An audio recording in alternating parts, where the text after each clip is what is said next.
Alors, je suis Pierre Minelli, je suis psychologue de formation, designer et j'ai cofondé Handiref avec Anne-Sophie. Donc, je suis Anne-Sophie Guité, je suis ingénieure pédagogique et référente handicap avec une spécialité dans l'handi-formation.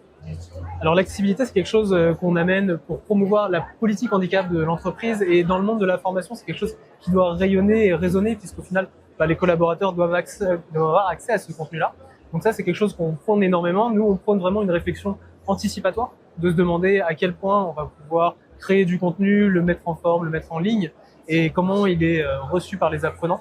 Et c'est pour ça que la création de la structure de la formation elle-même et aussi de la plateforme dans LMS est essentielle dans cette vision-là.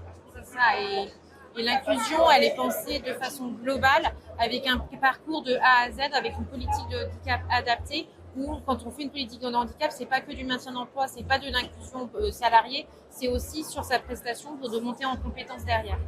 D'où l'importance que ce soit accessible sur un LMS. Ouais, et ça touche énormément de métiers au final, parce qu'on voit, on a le métier des RH, des concepteurs pédagogiques, et au final, dans l'entreprise, ceux qui ont le plus d'habitude de traiter de ces sujets-là, c'est plutôt la partie digitale, la partie communication.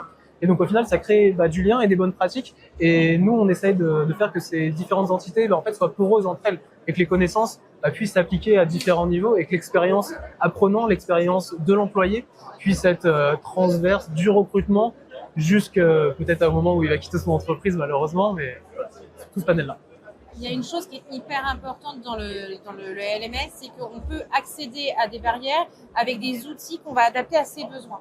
Et on va l'adapter si je suis dyslexique, si je suis avec un trouble de l'attention et autres. Et on va pas stigmatiser un handicap. Et voilà. Et en fait, tous ces outils d'accessibilité sont utilisables pour nos personnes sans besoin, on va dire, spécifique. Mais on va se rendre compte que c'est quelque chose qui va nous faciliter la vie derrière et qu'on va avoir besoin. Donc, c'est quelque chose qui est transférable. En fait, c'est un besoin qui a été fait suite à un recensement de besoins, mais qui est transférable derrière pour tout le monde, en fait. Ouais. Et on en parlait avec votre directeur général et on a cette philosophie de se dire que en fait l'accessibilité c'est pour tout le monde. Donc dans le design, on parle du design for all et c'est quelque chose qui est essentiel puisque moi une journée, je peux avoir peut-être trop de soleil qui va taper sur mon écran et je vais avoir besoin d'adapter en fait le contenu pédagogique que je suis en train de lire.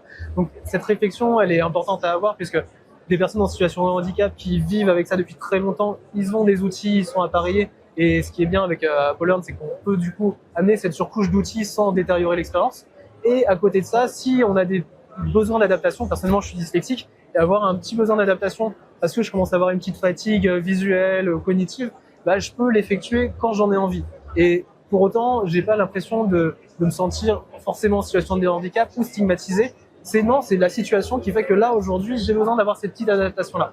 Et j'ai l'impression en plus que vous allez encore plus loin sur l'adaptation à long terme. Et c'est là où ça va être très intéressant de nous stimuler en tant qu'acteurs extérieurs, en tant qu'Handiref, stimuler des acteurs comme vous, pour essayer de se demander en fait comment on peut poursuivre cette adaptation pour faire qu'on en arrive à un moment à ce qu'elle soit fluide et qu'elle bénéficie à tout le monde en fait. Et c'est important parce que le métier de concepteur pédagogique, au final, si on garde vraiment le cœur de ce que c'est vraiment des compétences qui ne sont pas aussi variées que celles dont on a besoin. Et on le revoit dans vos différents agents.